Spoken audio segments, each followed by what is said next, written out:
This is the Horse Radio Network. This is episode 98 of Horsemanship Radio, brought to you by Omega Fields, the world's best omega-3 supplements for horses. Horsemanship Radio is a part of the family of the Horse Radio Network. And today we have two women, very different in their callings, but both highly evolved horse trainers.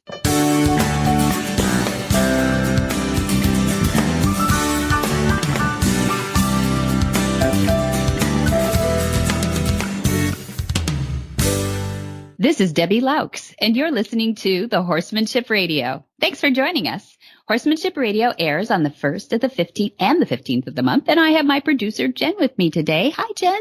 Greetings, Debbie. How are you? I'm good. I'm hailing from the Columbia Gorge in Washington State, right on the border of Washington and Oregon. Literally took a bridge from Oregon to Washington to land down on a lodge called Skamania Lodge. And it's beautiful. Oh, it's gorgeous. It was probably 75 degrees outside. This is September 28th as we're talking to you right now and recording this. And that's warm for this part of the world. This is where the windsurfers come to, I don't know why, but go 30 to 45 miles an hour across the Columbia. And it's amazing to watch. I'm watching probably a dozen sails out there, these windsurfers, whipping across this beautiful stretch of the Columbia Gorge, just surrounded, just peppered by huge, I guess, ponderosa pines all the way around, blue water, probably enough salmon in there to, feed an army. And it's just gorgeous. How cool just gorgeous. That? What brings you to Oregon? Well, this is the news that I can't tell you. Yes. Thank you for asking. Actually, I'm here to present at it's a national meeting of the USPA, which is the United States Polo Association. They have some wonderful horses that we hope to take our Horse Sense and Healing and expand it to some facilities that go across the United States. We're going to start in the West Coast and back east in one spot. And we were kind of looking for regions where there are veterans gathered. And we hope to avail ourselves to their quiet little ponies for our join-up sessions, or we call the program Horse Sense and Healing. And they're such cool people, Jen. My husband and I, Tom, came up here last night and they had a cocktail party, and I felt like it was speed dating. We would go from one just encourager to another, and they're just so behind helping veterans and using horses to help veterans and using polo ponies to help veterans. And we just met the nicest people, and they all, what's amazing is each one of their stories somehow intersects with a join up in their life. They either saw Dad on tour somewhere, or they've been to the farm, or just Polo's a real tight knit community of wonderful people that we've met, and they really love their horses, and they are encouraged by the fact that their organization is growing such that they have a bit of an income to help what they have an armed forces committee now to put some money behind helping veterans with PTSD. Yeah. That's really neat. And polo ponies, once they retire from being polo ponies, and frequently they have very long careers. Yes. I think polo ponies are one of those many here in the United States underappreciated second career horses. I've had the opportunity to ride a number of polo ponies in their second careers. Have you? Good. And they are such versatile, sensible, athletic animals. And if anybody has a chance to go to a Horse Sense and Healing or otherwise get to know a current polo pony or retired one, I would encourage you to do so, because they're pretty impressive. They're pretty amazing horses. Mm-hmm. Yeah, they really are. Thank you. And I think what I love about them the most for this particular thing is they're sensitive enough and athletic enough to be great at doing a join up because they can be directed. But, as opposed to our bubble wrapped horses that we take down to the show ring, Yes. You could see a string of more than half a dozen polo ponies being led along on another polo pony by a groom, and they're all just, a herd. They're lovely horses that way. They're not bubble wrapped. Yeah, that's an excellent point in that they have retained the skill set of communicating amongst themselves in their own language, whereas a show horse has a tendency early in his career to become isolated. Yeah. And he no longer gets to use those skill sets, and he is not very good at them. And they get bubble wrapped and they get enclosed in that little capsule, whereas a polo pony, I think you're right, is a little bit more horse. Yeah, they do. They really are sweet. And I think they're starting to breed some of the thoroughbred into the polo ponies, which makes them a little more quick and sensitive. But with the gentling process all changing to join up now, the top, I would say, influencers in the industry, the Adolfo Cambiasos, the Gresita, there's just so many good players out there. Nick Roldan, who are adopting join up as a way of starting their horses. There isn't that fractious, they're going to get you someday, worry from the horses. Yeah. So you can breed that sensitivity and speed back in them too, and really have, and people really are loving their horses too. We listened to story after story last night of these, horse lovers who just said, I have these 2 ponies that we started with join up just recently, and they're my favorites because we have a bond. That was the common word. We have a bond. And I'm talking about 50, 60-year-old Latino men and, guys from all over the world. To see that is just heartwarming. It's just heartwarming to me. It's just the world is really changing for the better for horses. It's very fun. What's happening in your herd? Don't let me on a dictate. Similar topic. Yeah. Okay. And we talked a little bit, might have been 2 episodes ago, we were talking a little bit about schooling a horse wearing the dually halter. So I'm going to prerequisite this conversation with explain what you mean when you say somebody's schooling with a dually halter. Okay, that's a good question. Thank you. Yeah, because it does sound like maybe a cover-up word for jerking them around or something. Yeah. Well, the dually halter, let me explain how the dually halter works first, and maybe it'll become more obvious what I mean. The dually halter is a choice-based instrument, a choice-based piece of equipment. So it's really not a fancy thing or something that you necessarily are going to show in. It is a training piece. Take it off when you're done with the schooling moment. So what's schooling? Schooling is when you close your hand on a dually halter and you stand still and your horse keeps walking, keeps going right through that. Then what's going to happen is he is going to, if it's clipped onto the schooling ring, we're assuming that it's not just on the regular halter ring down below his chin, it's clipped on the schooling ring, let's say on the left side in this case, in most cases, then that halter is going to, when that horse comes to the end of your lead, it's going to twist on his face. You want that fit just touching the hair on his head. And with a good fit right at the cheekbones, you look at the DVD that comes with it, it's going to say, twist, like a twist in your sock. And the horse is going to go, what? It doesn't hurt, but it's uncomfortable. So he's going to say, okay, I'm going to come off that. All right. That's if he ran into it, right? Or he walked into it in this case, because you stopped, you closed your hand, stopped, and he should have stopped with his nose at your shoulder. But if you walk beyond it, he got that twist. So what you would do then to school him is now you pull back a little bit, which creates that twist, that twisty sock even more.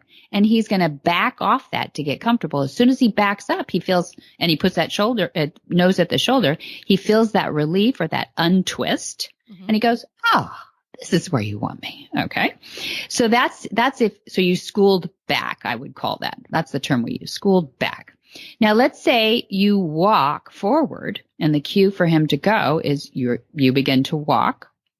And there's some issues with that I can't do visually for you right now, but there are some triggers to let the horse know that you want to move forward now.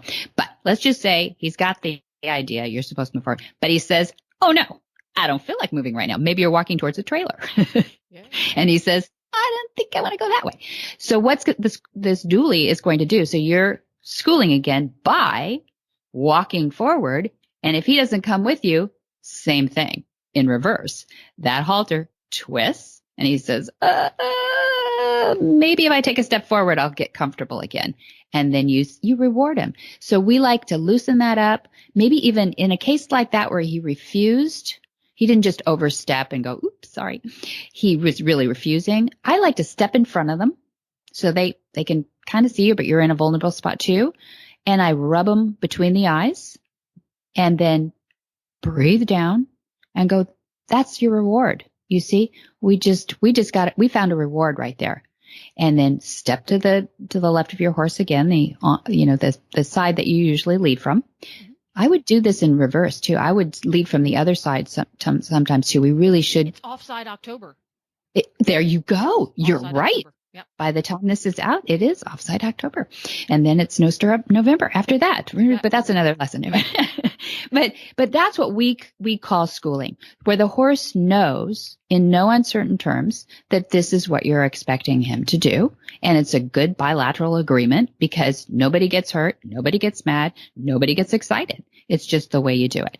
Now, if you've got a horse that's a little more sensitive and he's, feeling it that day, and you bring him out on your, I say minimum 12-foot lead line, because you're going to get in trouble if you're 6 and 8. I'm sorry, but I want 12 feet in my hands. I like a nice flat line. So a nice cotton core, flat line you can hold on better than a round lead.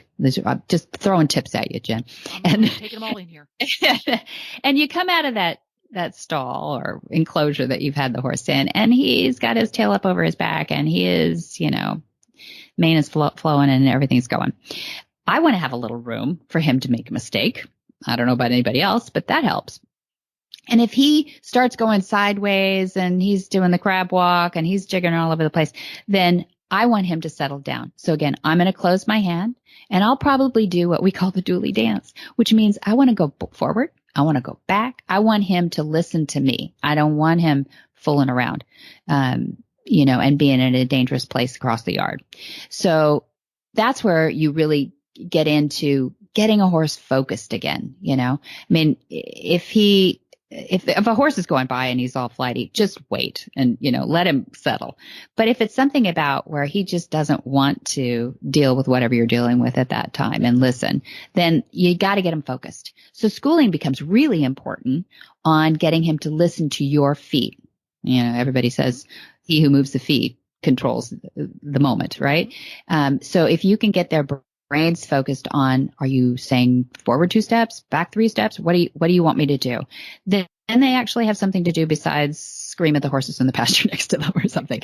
So, right. And that really, they want to behave, maybe they've got a little excess energy, but that helps them focus and burn some of that energy towards focusing on that dually dance. Right. When they're doing the dance, they are using energy, but they're using it in a more focused fashion.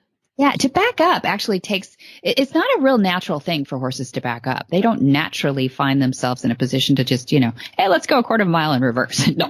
That's interesting you bring that up, because when you watch horses at play in the field and they're playing lip tag, you'll see that they're sparring a little bit. It's very interesting because the horse that is in that particular moment, the aggressor, he's winning the little lip tag battle.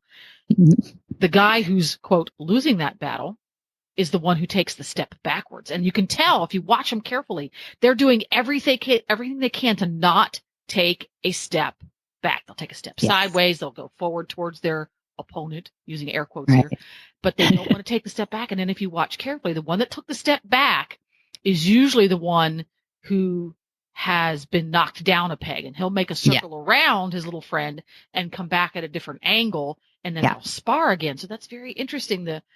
You're so true. Energy, you're encouraging focus, but you're also playing a little head game with him. Yep. Yeah.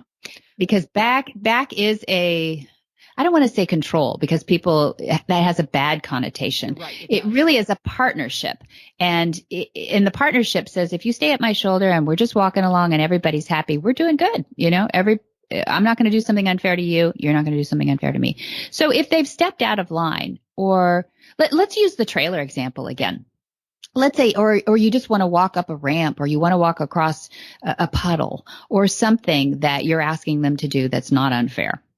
And they say, no, I really don't want to do that. I'd like to go around it. I'd not to go in the trailer, whatever. But the trailer is a good example because there's an end game and everybody knows what it is. It's get inside the trailer. Right. So to use that trailer example, now I would get out I like to have more line in my hand. Now, some women's hands are really small and they don't like to have 30 foot like long line. We We have double line lunging, but not single line lunging, but they're 30 feet.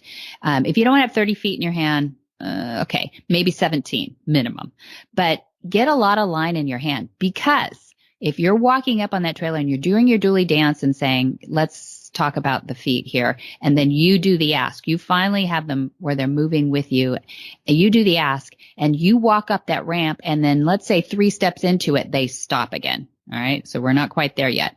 If you step 1 step down on that ramp, you lose. That's the game. You lost. That is so key. They so know. Yeah, I have 2. I can speak from experience because I have 2 previously bad loaders.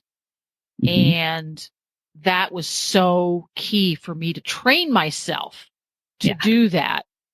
Not giving up my foothold here. Right. Allow that long line to feed out. And it's not one of those things that instantly angels sing and there's a rainbow and it all gets better. But wouldn't that be nice? in very short order, there is a change in the horse when I say, oh, well, okay, you can move because otherwise you're going to pull me over. But my feet aren't moving, dude. Right. You can release that line. You don't lose points for releasing the line. In fact, they're, remember, walking backwards, not you. But yeah, if you do that, then they know, ooh, all I have to do is pull you back, and they get that concept. But when you let them back off that line, if you have 30 feet in your hand, they're not going to go that far. They can back off quite a ways, yeah.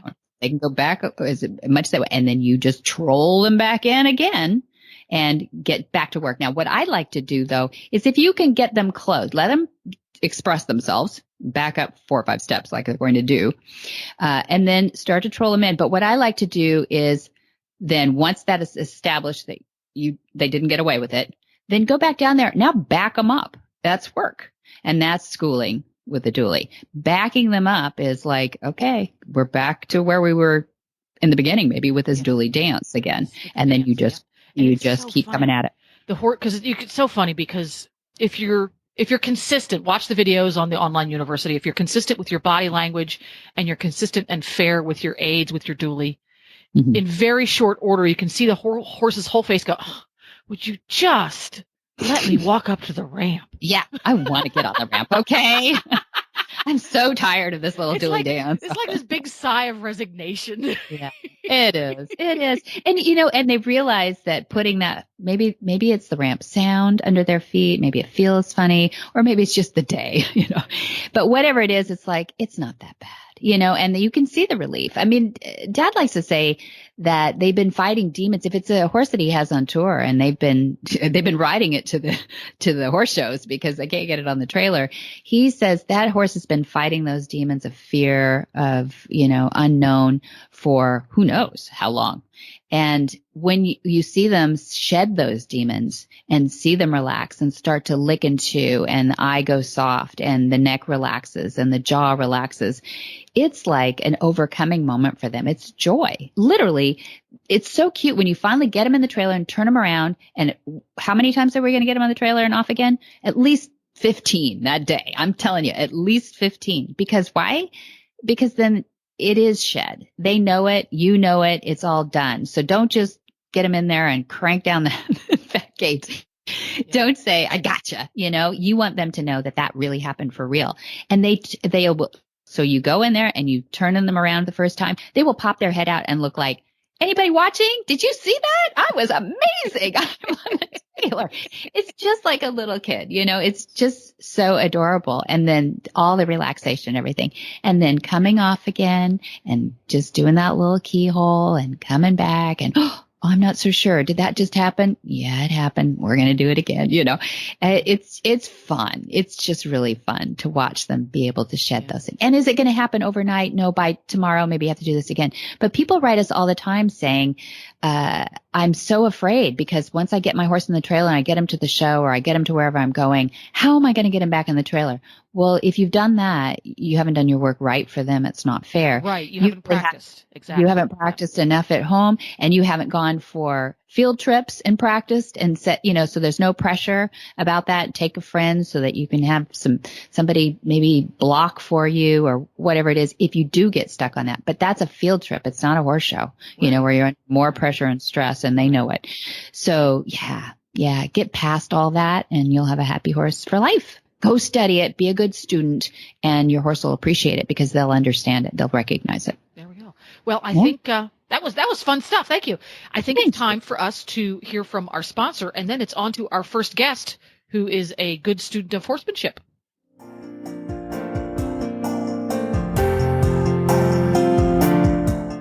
Your horse is your partner in sport, in leisure, and just in life.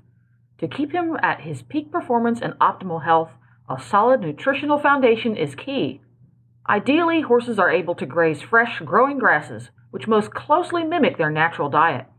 But that may not always be possible, and we may need to supply some of those missing ingredients in today's diets and provide more functional foods. One component of a horse's diet that is often underfed are omega-3 fatty acids. While more prevalent in fresh forages, harvested forages are lower in omega-3 fatty acids due to their more advanced maturity. Obviously, grasses and legumes have to grow to a sufficient height in order to be harvested, while foraging patterns of horses show great preference for shorter, less mature plants. That's why modern horsemen and horsewomen trust Omega Horseshine to provide a powerful, bountiful source of omega-3 fatty acids for their equine partners. Look for Omega Horseshine from Omega Fields at your local tack and feed supplier, or you can find them online at omegafields.com.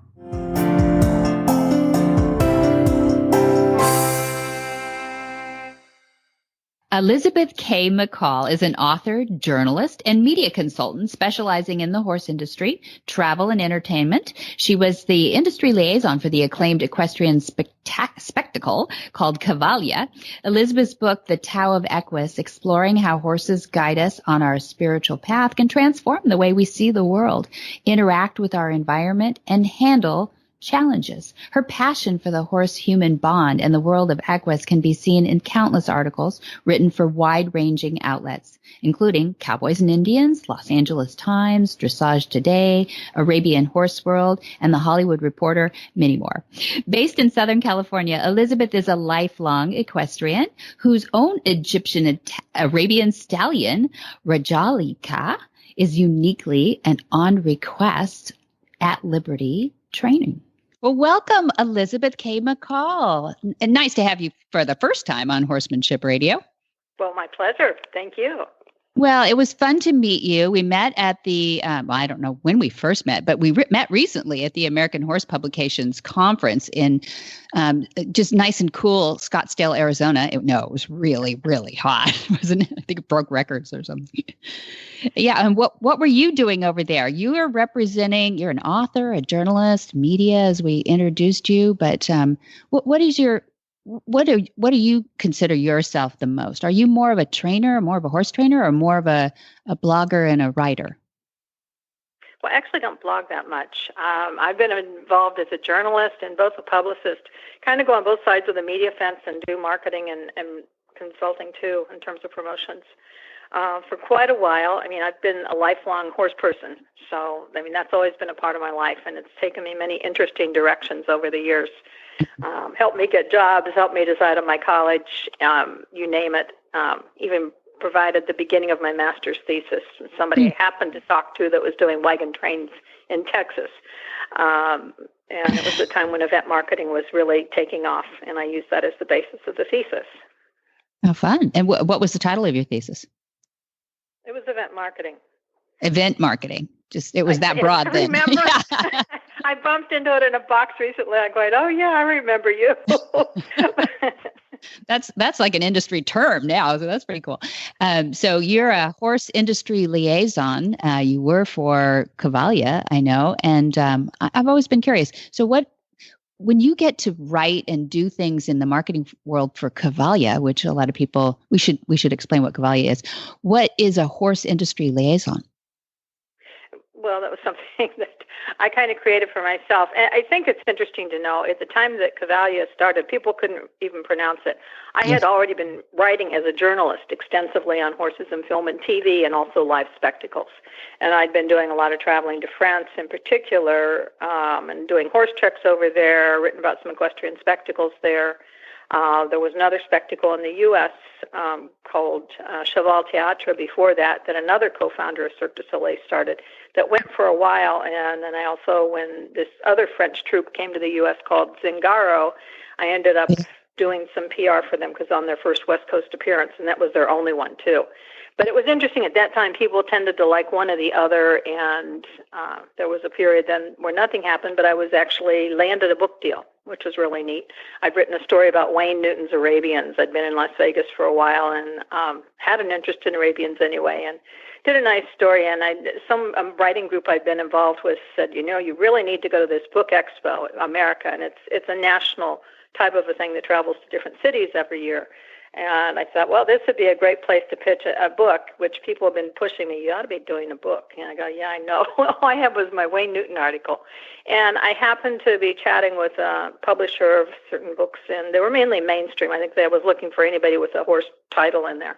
Mm-hmm. And I just left off the copy of the article, and a couple of days later I got a call, and they go, we're looking for an author. And I'm going, oh, that's nice. And they said, send us some ideas. And I was very, very busy writing. I was writing for a fair amount of mainstream publications at the time.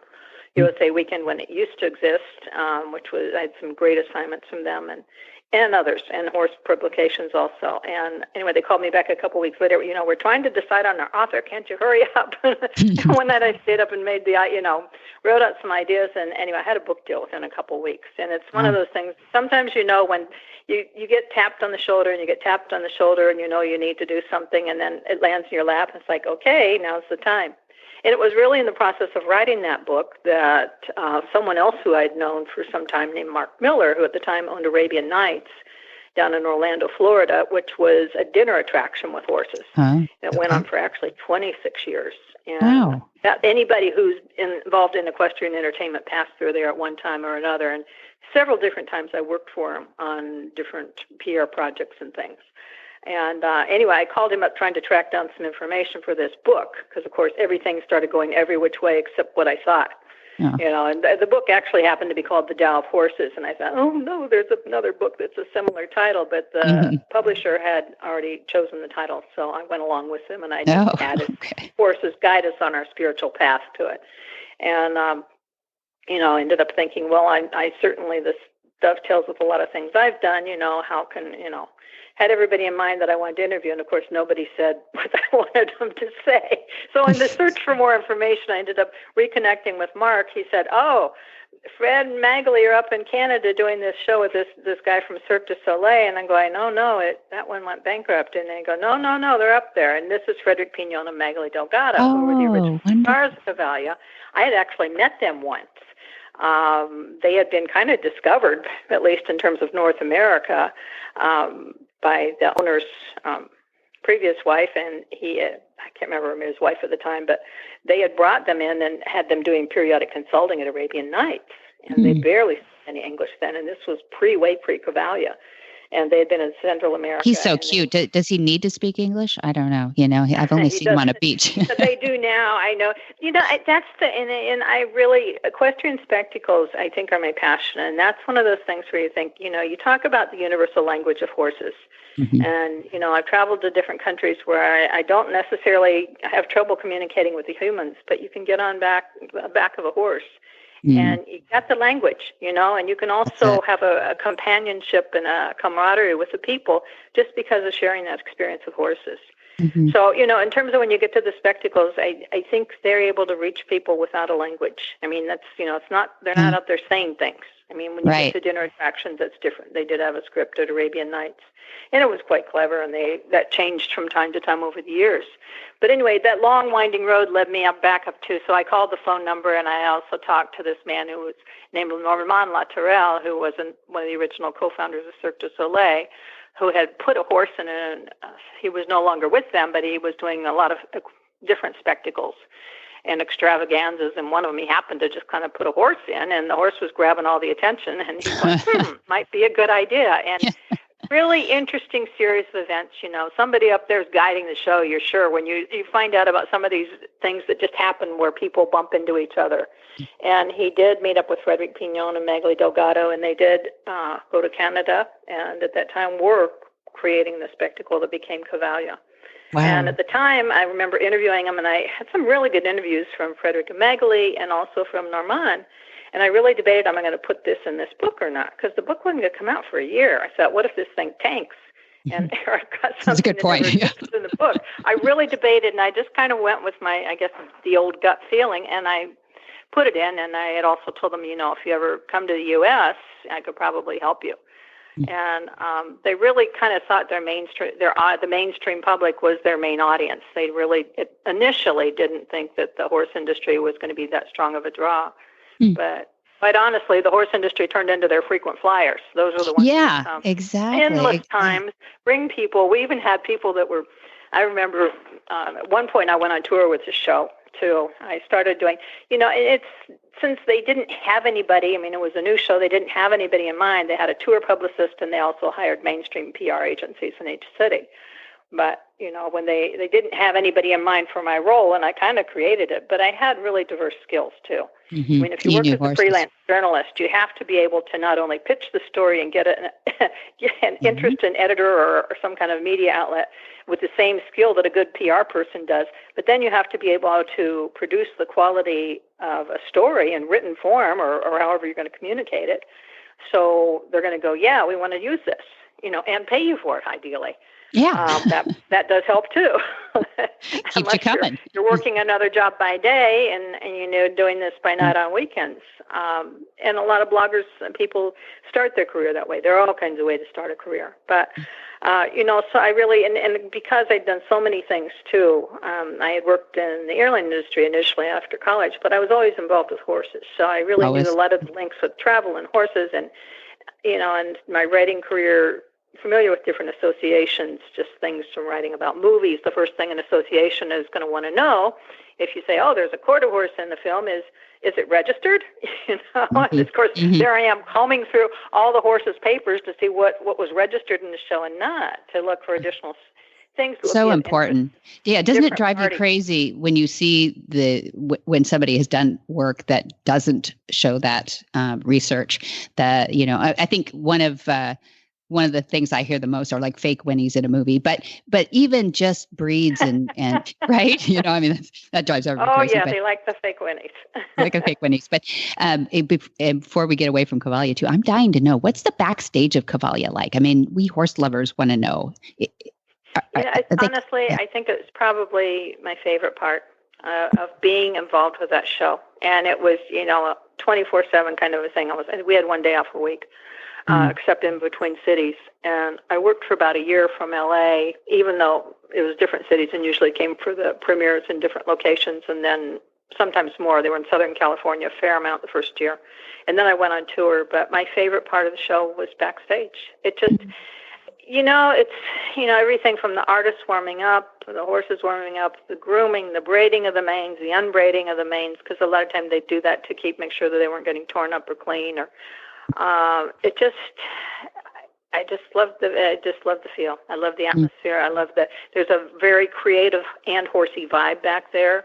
And it's very relaxed and organized, and yet very, the second somebody's on, they're on.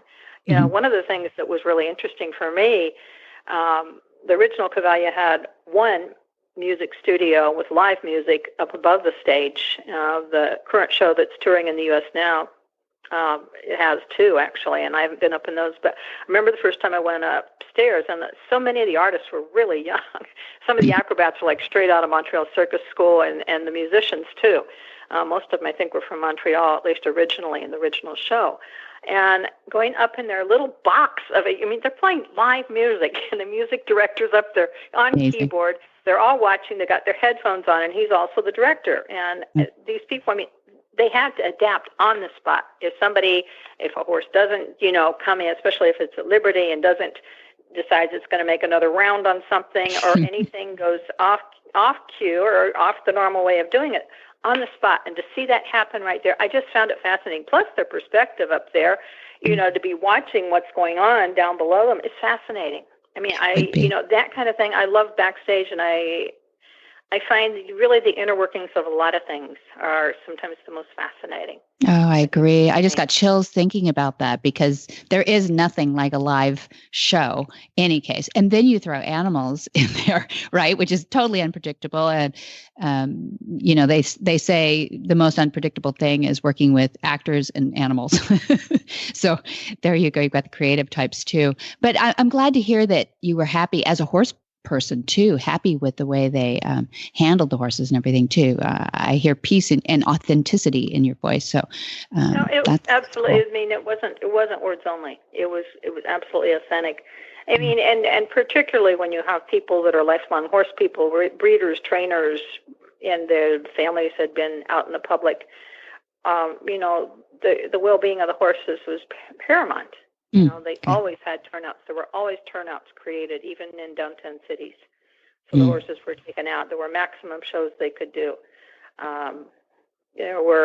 Even when you get to horses in film and you see the kind of rules that really they're supposed to adhere by, and if they've got the film and TV unit on set to monitor that, which is another story, but they really do. I mean, a lot of people would be hard-pressed to meet an equal level of standards in a lot of the world. Good.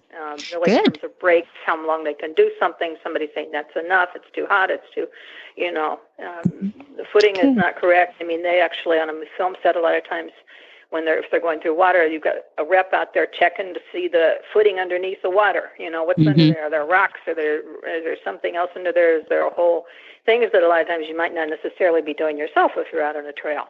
We're winging it. I think that particularly with Cavalia, it was, just something even in your back, and then we had a traveling chef, and the food was really good.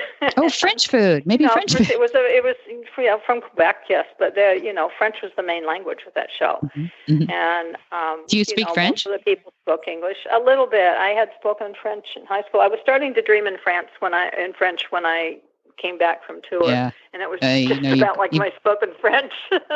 You've been on a tour a while, so that's cool. That's cool. Well, it's good to hear. That encourages people to check out Cavalia when it comes to town, because I do love supporting and endorsing something that is good, and that's where we want the industry to go. We don't want horses to go away. We want them relevant, and some people think that that's using them for entertainment is a bad thing. But to me, those are the extreme edges. And I think keeping people enthusiastic about horses is probably the point. Do you agree?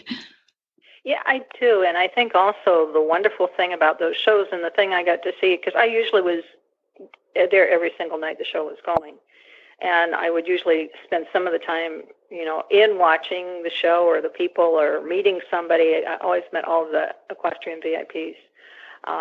Or backstage or something, is you see the impact it had on people. And that kind of a show was able to introduce a lot of people who never, ever would be going along with their friend or spouse to go on a trail ride or to go over and watch a horse competition or even horse clinic. And they came to that and they left moved. I mean, I saw even seasoned journalists with tears in their, they didn't want to go. The stars really need to go eat dinner now. They need to go home. They need to go finish up and take their costumes off, and the people didn't want to leave. It was that kind of an impact on people. And it was not just horse equine, it was the mainstream people too. And I think probably more people were introduced to horses from that show and continue to be than probably any other single event. I mean, you look at the stands, most of the horse shows, and yet that normally every show was absolutely packed. Sold out. Too. And it continues to be, and that's something that I know you had Christy from Time to Ride on talking about their effort to, reach out and introduce new people to horses. I mean, it's important to all of us for the continued health of our horse industry to find interesting ways to give people a first-time horse experience. And sometimes just the fact that they're going, oh, I saw that. Wow, it was incredible. Exactly. Well, let's talk about your horse a little bit. So you've got, this is the where the rubber meets the road. You've got your own Egyptian Arabian stallion, Rajalika. Say it right for me. Got it, Rajalika.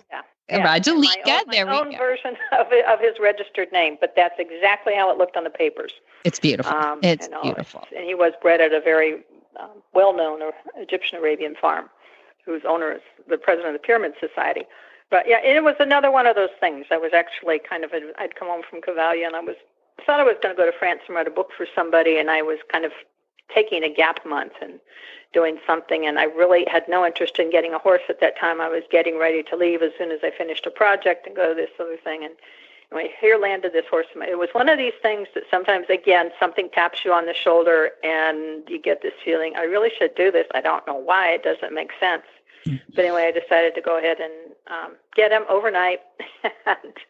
And little did I, lo and behold, and who would have ever guessed I had a horse that he really will speak on request. He understands it, and he started this. He had a lot of trust issues when I got him. He had been basically born and bred and up to be in a competitive show world as a halter horse, and which is tough in the industry, in Arabian industry. I think a halter would be not what I would choose for my horse in that industry. So he becomes right. He didn't choose, did he?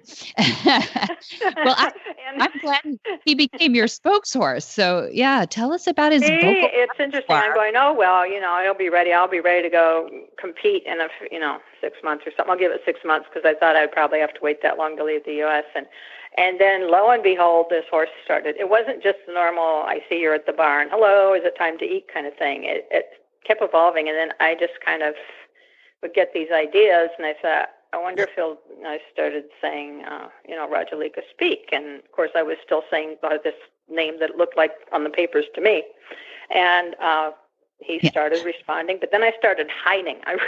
I'd go hide somewhere and pop out again and see if it happened again, and he did.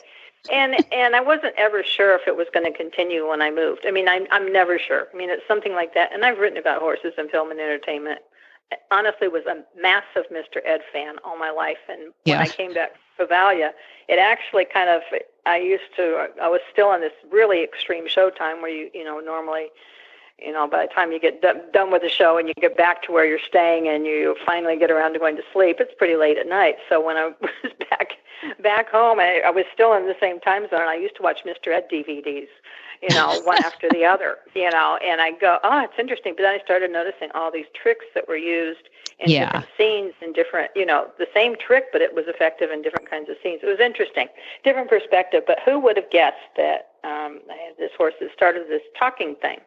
And as time continued, I mean, he grasped the concept. I mean, it's continued to evolve at this point, and it's kind of funny. Sometimes he still sounds like a horse, but he totally understands the concept, and now it sounds like me going, huh, and he goes, huh. And he really does. He sort of emulates what you're doing. And I'm going, oh, great. Is that really how I Yeah. You better not teach him bad words. That's all I can say. I know. So I thought that's why we better not do it at his stall. He's going to start going, and he will work it sometimes. And it just, especially if I'm not paying attention to him, and it just, people noticed it actually, and they were saying it for a long time. I didn't believe it. They're going, he's talking to you. He's talking to you. You have some things really on YouTube. Was. Eyes focused, intent, and making the sound and waiting for the reaction, which usually came with his knickermaker at the time I was feeding. Yeah. He was a big fan of those. Treats.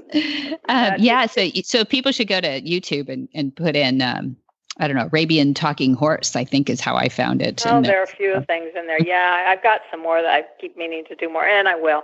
He's extremely intelligent. I mean, he's put together pretty nicely too, but I've done some liberty work with him and other things. I mean, but he just grasps everything so quickly. I taught him that. I think I looked at, I don't know if you know Alan Pogue, but he had this book about strict training. I have, and actually I first heard him through somebody I met on tour with Cavalia, one of these winding roads, some people I'd met up in Canada. But I was looking at this thing about how Alan was teaching horses to pick up a hat or something, and I went from step one to finished, I think, in about an hour or out of that. Yeah, he will pick up a hat like a Frisbee. now I can throw the thing. And he goes and gets it and brings the thing back. And he's so cute. So quite cute. entertaining. Arabians are really smart. Not to, Mustangs and everything else too, but Arabians as a rule are really smart. It's sometimes good news and bad news. But we should explain to our young listeners, Mr. Ed. So Mr. Ed, when we were growing up, we're probably close in age. That's right. I know. Nobody knows who he is anymore. Yeah, exactly. Alan Young was an actor who you met later on in life. Who was the show host, I guess you can call it that, or Mr. Ed's owner, or maybe Mr. Ed owned Alan. I'm not sure because he seems smarter than Alan on the show. But Mr. Ed was a talking horse and pretty much lived with Alan. What was his name on the show? Alan Young's name was Wilbur. That's it. Wilbur. Wilbur. Wilbur. He was Wilbur. And yeah, he was an architect. And I mean, it's really kind of like a flashback to Mr. Ed's on YouTube now. And it's really funny because you can look in there and it's like, did women really act like that in the 60s? No, oh my God, they're running around in dresses and all day long, all dressed up like they're going out somewhere and fixing lunch. And it's a fascinating statement on that era. But it also, I had the great pleasure of interviewing him a couple of times and meeting him. But, the story was that Wilbur had his, an architect, he had his office in the barn, and this horse decided he was the only one who was going to talk there. But it was really clever, well written. And there was a book that Alan Young put out, I think it's Mr. Ed and Me or something like that. It's probably on Amazon. And it's fascinating, all the details on how they even funded the show. And the networks passed on it, and they ended up getting, I think it was some kind of a car, it was something called a Studebaker or something, that the dealers ended up putting money up for doing it. And the thing ended up with a bigger viewership than a standard network. Anyway, he has quite a bit of information there, but the people that were involved in that show were the who's who of the era. All the way throughout television. See, I mean, I wish Hollywood would recognize that we horse lovers love our horse shows, horse movies, horse extravaganzas, anything, and we will support them if they just do it right.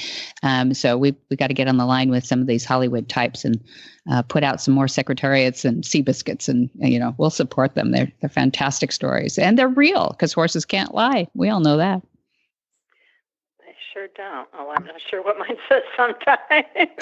But it is really unusual. I mean, when I think, what would be the chances, though, that some basically almost a fluke, but listening to some kind of a voice inside my head or something that said, you really should do this. You'll be sorry if you don't.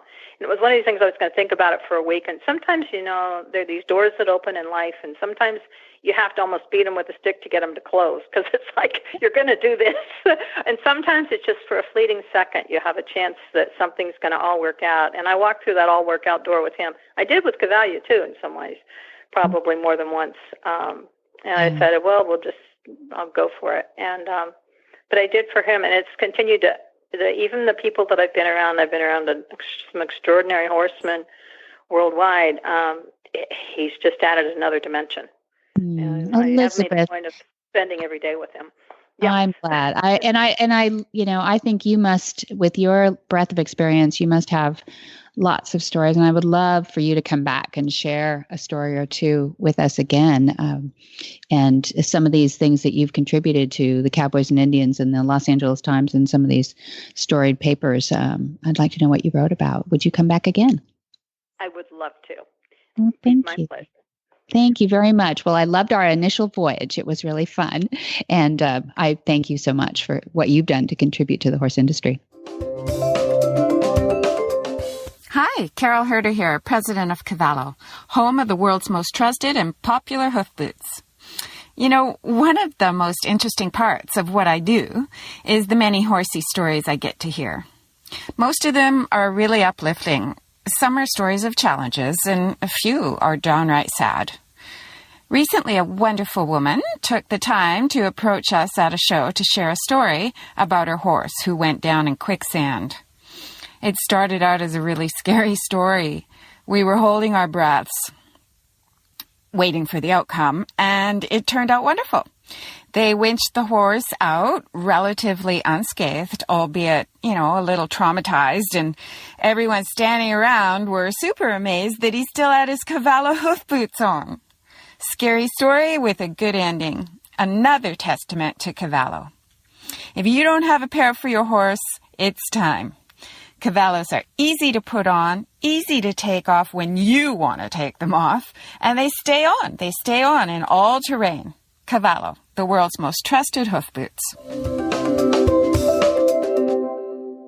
One of the most distinguished women in polo today is Santa Barbara's own Doreen Ladin. Doreen has served on the boards and leadership of many Southern California nonprofit organizations like the Santa Barbara Museum of Art, the National Charity League, the First Ladies of the Dream Foundation, and the 100 Committee of Girls Incorporated of Greater Santa Barbara.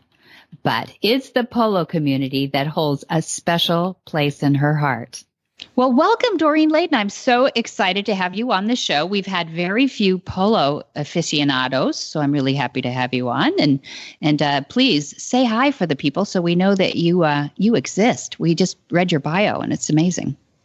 Thank you, Debbie. I want to thank you for inviting me to the show today, and it's an honor to talk with you. Goodness, no, Doreen, you have such a storied career. It's an honor for us. I wanted to talk to you a little bit about how you got here to be one of the top polo women in the legacy of the discipline. But I wanted to know, first off, I think everybody wants to know, is the sport of polo gaining women right now? Yes, it is, at a very fast rate. Okay. And the United States Polo Association, or the USPA, has approximately 5,000 people across the country, and I'd say probably 50% at this point are women members. Wow, 50%? Yes. The sport has really been attracting a lot of women recently. And a lot of women come into the sport of polo from other equitation sports like hunter-jumper, cutting of horses, and so forth. Mm-hmm. So the women are, pretty good equestrians when they come in to learn the game of polo.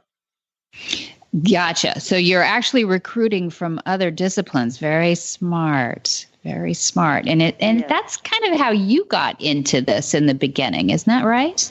Yes. At the time, I was 17, and I met my husband, Joel, and we were just, enjoying horses over at the Equestrian Center in Burbank. And we would go for trail rides, nothing, serious at the time. And then when we were married and in our early 20s, and this was back in the early 70s, he came home one day and he said, I've got this great idea of something that we could do together that's very unique. And he presented the idea of going to Foxfield, which is a English riding academy where we got our foundation. And from there, we learned how to jump and do some dressage. And I went on to do eventing and showing at that time. At Foxfield, at this riding academy. Uh-huh. Yes, it's a wonderful place. And in fact, decades later, when we had children, they kind of followed suit, and they went off to summer camp there every summer and honed their riding skills, which later took them on into polo as well. That's awesome. And so you've actually become mentors for the next generation too, because you're very influential in this. I'm trying to get people to picture this. Now, take away the excuses. Here is Joel, your husband, a corporate attorney in Century City. And if anybody knows what that looks like, it's picture sort of Los Angeles versions of Manhattan is Pacific. And the Pacific Palisades where you live is right there where, it's a lot of movers and shakers in the movie industry and industry period. And it's not a horsey area per se. I mean, they're pockets, but really, for you to grow out of that and morph your life around horses takes a bit of an effort, doesn't it? Yes, it's a real commitment, but something that just kind of gradually came into, our lives. And as I said, Joel was doing the hunter jumper with me, and then he decided that he wanted something a little bit more with adrenaline, and he started off with taking lessons from Sue Sally Hale. Yeah. And Sue Sally was one of the first American women polo players, and she was over at Will Rogers. And so Joel, at the time, we were living in the San Fernando Valley, near where her farm was. And every morning he'd get up at the crack of dawn and drive out to Sue Sally's place. And she started him off, even though he knew how to ride, mounted on one horse. And, he was just riding that particular horse for a month. And then gradually, over the next few months, even before he got a mallet in hand, she was having him riding with one horse ponying on one side and another horse ponying on the other side to get balance. And then adding two horses to pony while he was riding and mounted on his horse. And then things just developed from there, and he started playing polo in the early 1980s down at El Dorado Polo Club. And at that time, it was a little difficult for us because on the weekends, I was still doing hunter jumper, and I was off to shows one place, and he was somewhere else playing polo.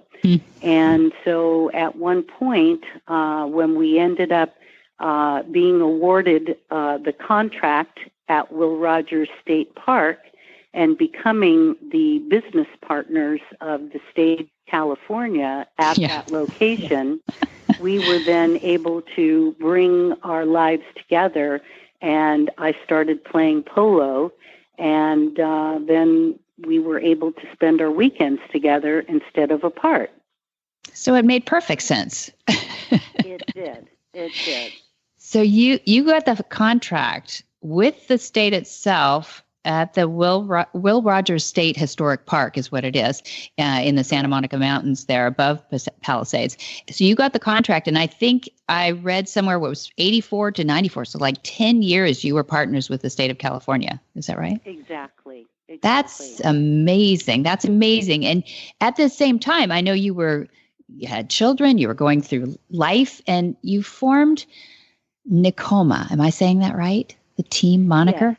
Yes. Tell us a little bit about that. It's very cool. Nicoma is an acronym, and we have 3 children, Nicole, Matthew, and Courtney, and we took the first 2 letters of each of their names. So the Nicoma, the N-I would be for Nicole, and the M-A, which would be for Matthew, and the C-O for Courtney, and that became our team name.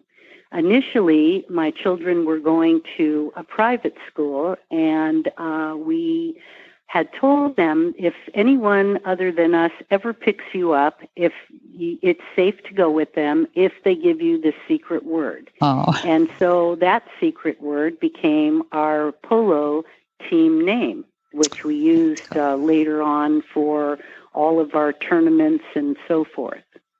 That's what I love about polo, too, that it's such a team sport and it's so fun. But for those people who might be listeners who don't know that much about polo, tell us what attracted you to polo, besides the story and working it to be your family advantage. But what is it that people might find attractive about polo? Oh, my God, there's so many things. First of all, there's really nothing like the sport because amateurs are able to play on the grass field with professionals that are hired, and you're playing alongside of them on magnificent horses that are trained for the sport. And you're going sometimes upwards to 35 miles an hour on grass field hearing the horse's hoofs on the grass, seeing the ball flying in the air, and you're playing a game which they've equated to horsemanship and chess on horseback. Yeah, because there's a lot of strategy involved. Mm-hmm. Yeah. So is it? I think it's mentally stimulating as a passion, as a sport. Is it mentally stimulating, you think, for the horses too? How much do they understand that you're moving the ball around out there? The horses, when they're being trained for polo and they're initially purchased, the grooms will take them and weed them out, the ones that will be usable for the sport and those that are not. Mm-hmm. And what happens is that they get on them and they start stick and balling them on the grass or in the arena, and they make sure that the horses are not afraid of the mallet and the ball and so forth. And the horses get so invigorated and love the sport so much that they end up where many times you'll be going to a ball, taking a shot, and if you back the ball, they know that they have to turn. Mm-hmm. And so they become your partner in the sport. And, as you know yourself, being a horsewoman, that mm-hmm. the fact is that it's a clear relationship between the horse and the rider. Mm-hmm. And I'd say probably 75% of the polo game is the athleticism and speed and knowledge of the horse itself. Mm-hmm. Mm-hmm. And what's a good length of time that a horse can compete like that? Is it over a number of years, or is it like racing industry? It's only got a few good years in them, or? No, they usually a lot of the race horses that come off the track are used for polo because they're thoroughbreds. And the reason that we use thoroughbreds is because of the heart and lung capacity of mm-hmm. these athletes. Mm-hmm. And on a polo field, it's like 9 football fields, if you equate it to football. Mm-hmm. The horses have to run the length of the field, stop, and turn. So they have to be in very good shape, mm-hmm. Athletes in their own right. And they get relief, though, too. Don't you have several horses that you would use during the match play? Definitely. Mm-hmm. Usually, most people have at least 8 horses per game. Mm-hmm. And the horses are brought to the field before the game, and they're waiting on the tie racks, already tacked up, ready to go. And any horses that are not feeling well that day or a little lame, those are left at the barn to recover. We never use horses that aren't in tip-top shape. And you usually use 1 horse per chucker or period of the game. There are 6 chuckers a game. Okay. And you end up where you can change horses, but that's done on the player's own individual time if you leave the field. Got it. Well, yeah, good. Thank you for that primer for those of us who are just new to we know what it looks like. It's gorgeous out there. They've got gorgeous people riding gorgeous horses in a gorgeous setting, and Santa Barbara's especially. You invited us just recently to that. But sometimes we don't know what happens behind the scenes, too. And I think this polo pioneer, Sue Sally Hale, because we've lost her this last year to cancer, I believe. Is that right? Well, we lost Sue Sally a few years ago. Okay.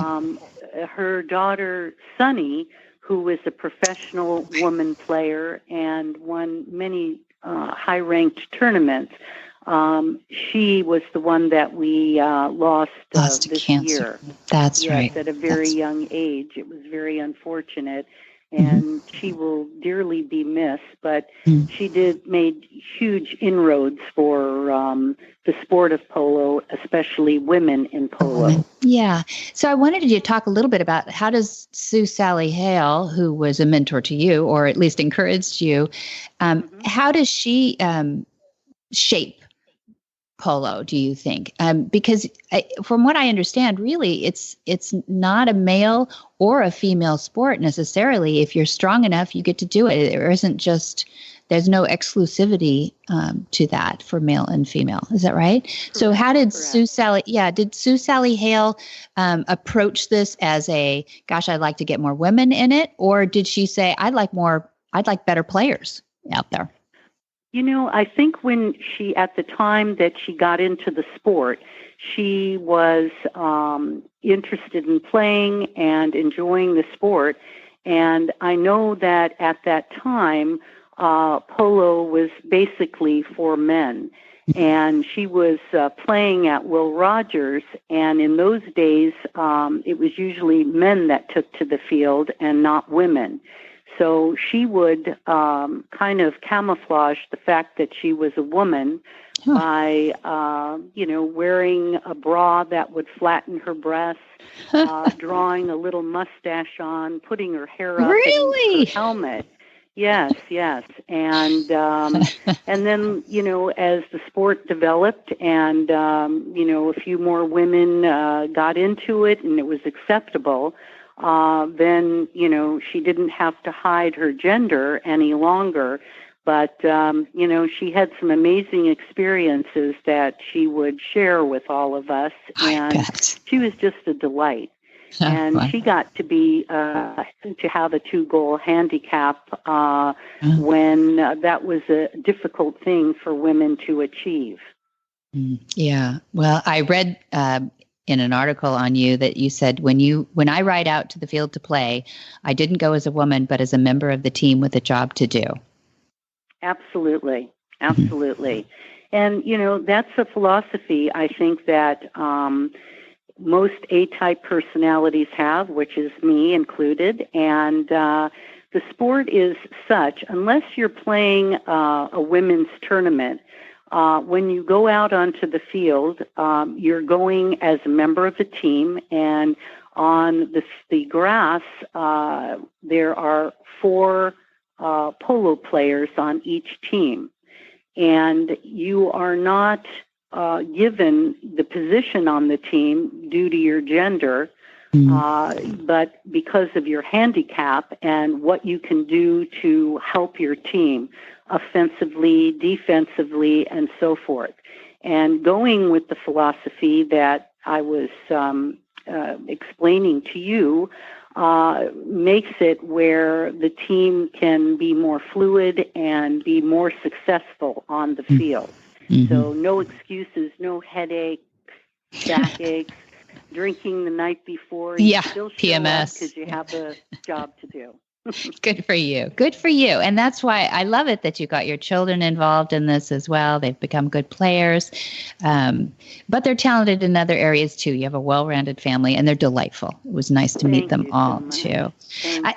There was one thing that I heard quoted too, that Winston Churchill once said that a polo handicap is a passport to the world. And that resonated with your family. Tell us at least one good story about opening a passport to the world for you guys. We have found that wherever we travel, whether it's domestically or internationally, polo, like other equitation sports, is such a small community, and most people know one another. And if you don't actually know the other person, you know other people that know them. So there's that commonality. And we found that whether we travel to Argentina to the Open in Palermo, or we're somewhere in the United States or abroad in Europe, you go to places where the polo players are, and you have such a warm reception For us, back in the early 90s, our son Matthew, who was able to achieve a 4-goal handicap, which is rare for an amateur, he was selected along with Joe Wayne Berry, the son of a very legendary American player. They were selected with 3 other boys to represent the United States all around England. And my husband and I took the boys and our daughters, and we chaperoned the boys traveling around from club to club. And arrangements were made for us by Dr. John Wright, who was appointed by the Queen to be in charge of the Polo Pony Club. So we traveled to England, and the English were so kind. They provided horses for us, set up the games. There were most times where we were staying at these magnificent old estates throughout England, and it was a wonderful, wonderful sport as well as cultural exchange. And going back to Winston Churchill, this is the type of relationships and friendships through the sport that have been able to be developed over the years that polo has been so popular. We also entertained the English team the following year when the English accepted an invitation from the Americans to come to Santa Barbara. And at the time, we were living at a ranch in Santa Ynez, and we had the boys and their parents staying with us, and they would play polo in Santa Barbara at the club, and in the evenings we would have a state dining where everyone would come to the table, and we would talk about everything from politics to sports and oils and all kinds of things. It was just a great thing. So it's just wonderful to travel and be able to be, entertained by people in other countries that share this love of the sport of polo. Yeah, lovely. And I love that about polo. Were you involved when William and Kate came over at all? We were members of the club at the time, and we did not play in the game, but it was a very, very well respected and received event that was held here at the Santa Barbara Polo Club. And we had thousands of people that came in, especially from near and far, I should say, to watch William play that day here at the club. And the funds that were raised went to a foundation that's very near and dear to his heart. And that was a very successful event, needless to say, financially. I hope so. Williams Foundation.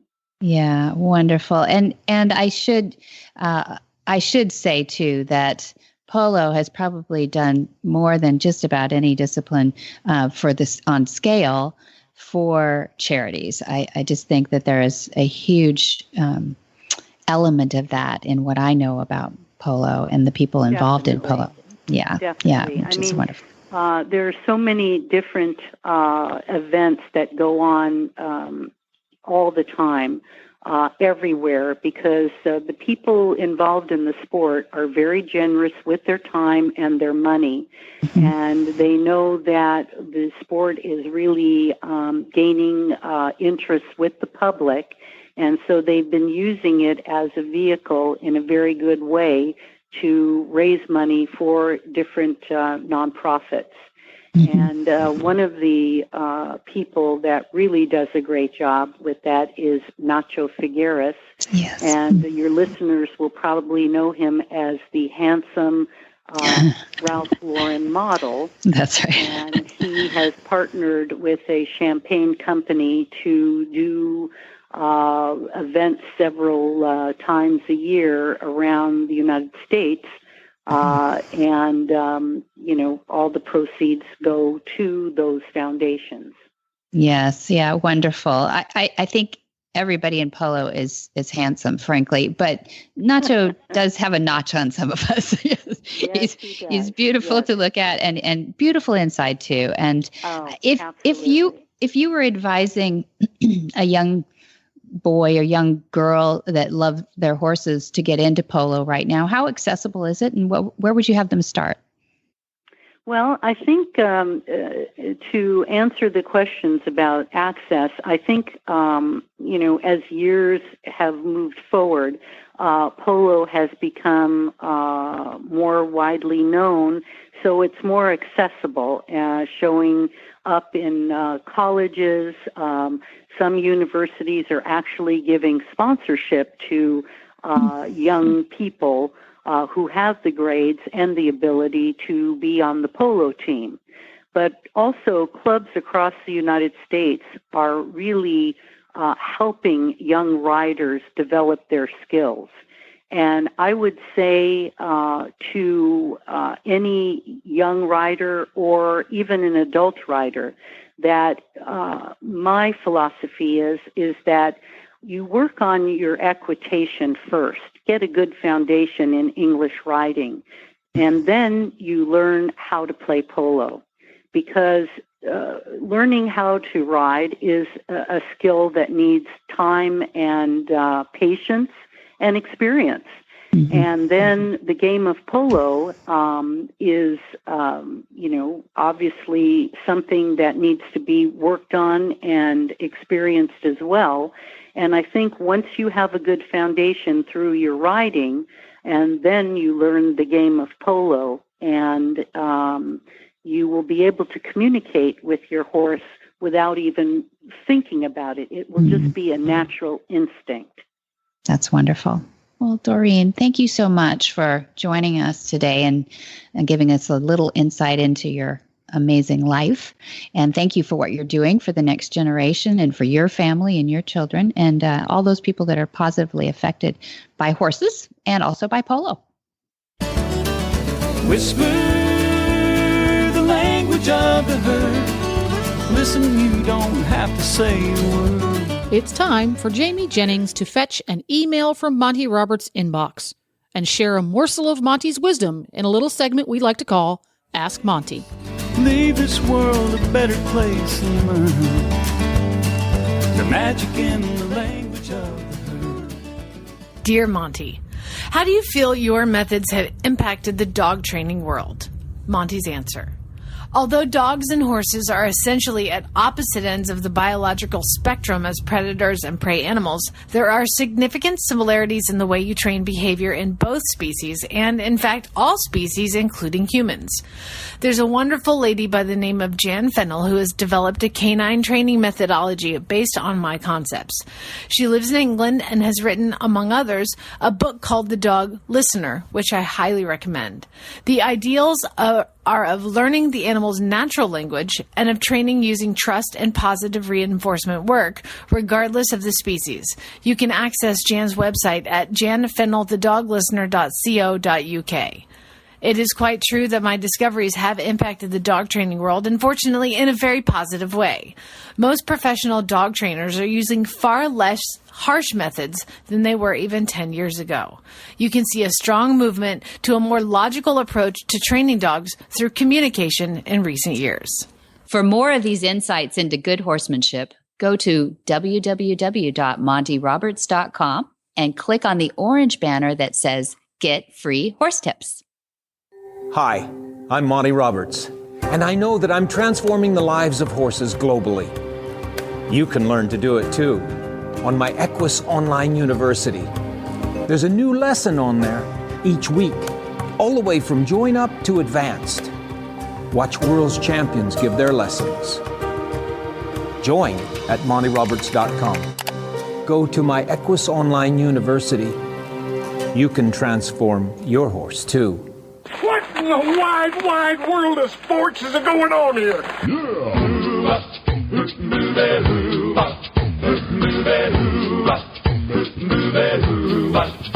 Where in the world is Monty Roberts? Monty is looking forward to meeting some new friends, two-legged and four-legged. October 20 starts his tour in England, and that starts at the Hartpury College in the UK.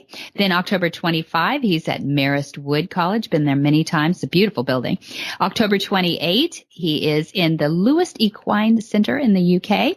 November 2 and November 4, he's at the Richmond Equestrian Center and the Alnwick Ford Equestrian Center in UK. And then November 9, he skips over to Germany, and he'll be in Ansbach on November 9. He'll be in Nubelach, November 11 and 12. Then he'll be in Berlin, November 18 and 19.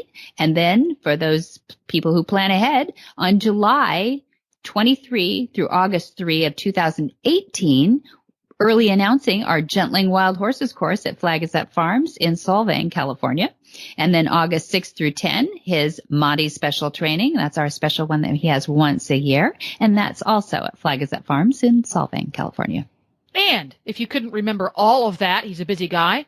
You can find it all and more at montyroberts.com. Or you can speak with a real life, pleasant human being at Flag Is Up Farm by calling 805-688-6288.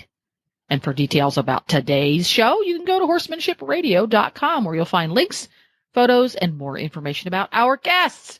And we love your feedback. It helps us make this show better. If you've got questions, if you've got comments, follow Monty Roberts on Facebook. Just type in Monty Roberts, or you can follow him on Twitter. His handle is Monty_Roberts. Now that you've done that, go get the app. That's the easiest way to listen to Horsemanship Radio and all the other shows on the Horse Radio Network. Go to your app store and search Horse Radio Network. It's available for Android, and Apple phones, and it's free and easy to use.